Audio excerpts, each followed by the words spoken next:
قصد كانت النوعاء كان يبدأ حمد على مسارك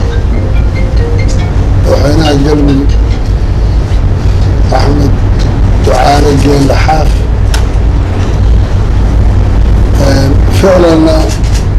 حنين مقرنسي حبداسي أنا أزمي موجينيسا يونتي صومالي النمو من نمو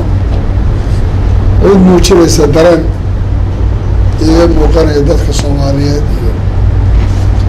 sida aad maanta moodayso wax badan inay dadku wada wada qaadanayaan xafladda sala markay dhacday ka bacdi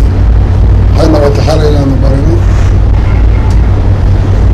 guusha baryada aan marinana waxay guulu sii ahayd puntland iyo galmudug oo daris ahaa arrinta gaalkacyo iyo xogaa iska jirjireen xorgufo shacabka dhexdiisaan inay fursad u heleen labadii madaxweyne iyo annagoo goobjoog ka ahayd in wada hadal dheer oo furan oo niyad wanaag leh oo ka fiican kuwii hore loo geli jiray in meesha lagu galay sababta keenaysana waxay ahayd imaatinka iyo wada joogga iyo meesha la isugu yimid bay-ada laftirkeeda wax badan bedelaysa waxaan odhan karaa waxay ahayd wax natiijo deg dega oo la taaban karo wax dhalinaya waxyaalaha hadda ay qaateenna waxaa ka mid ah iyagoo bisha ramadaan awgeed dad isku dhacyo iyagoo meel deegaanada qaarkood ay roobab ka da-een qaarna weli abaartii ku jiraan dadkana aada garanaysaan reer guuraagu daruurta inay raacaan